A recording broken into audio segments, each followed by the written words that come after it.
রাম এবং কৃষ্ণ ওনারা নবী হতে পারেন, নাও হতে পারেন, প্রফেট। কারণ আমাদের নবীজি তিনি বলেছেন যে আমি আসলে আমার আগে 1000 বছরে যে লক্ষ নবী আসছেন তাদেরই ধারাবাহিকতা আমি। তো লক্ষ নবীর মধ্যে রাম একজন হতে পারেন, কৃষ্ণ একজন হতে পারেন, হ্যাঁ, জরথুস উনি হতে পারেন। তো বই বলা হচ্ছে সেটা আমাদের নিশ্চয়তা নাই, তবে যেহেতু নবী হতে পারেন, নাও হতে পারেন। বেদ সম্পর্কে বলা আছে, এই বেদটা সেম টু কোরআন, আসমান থেকে অবতীর্ণ এমন গ্রন্থ হওয়ার কিছু সম্ভাবনা আছে। সেজন্য আমরা বলবো না যে এগুলো এই সমস্ত ব্যক্তিদের নিয়ে মিথ্যা বা কটূক্তি করা, কটূক্তি দূরের কথা, ওনাদের নিয়ে কোন রকমের সমালোচনা, শুধু সমালোচনা না, অস্বীকার করা যাবে না যে ওনারা আমাদের না, এটাও বলা যাবে না। যে হতে পারেন তারা আমাদের নবীজির মতো কি ছিলেন, তারা প্রফেট, তারা ছিলেন। বাকি যেহেতু আমরা স্পষ্ট নামটা উল্লেখ নেই, কোরআন কারীমে আছে যে কিছু নবীদের নাম আমি উল্লেখ করেছি, কিন্তু বহু নবীর নাম আমি উল্লেখ করি নাই।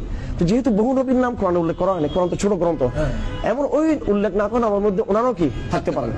আর ইব্রাহিমকে তো ফাদার অফ নেশন বলা হয়, এখানে আপনারাও মানে সবাই মানে। তো এই ক্ষেত্রে এই বিষয়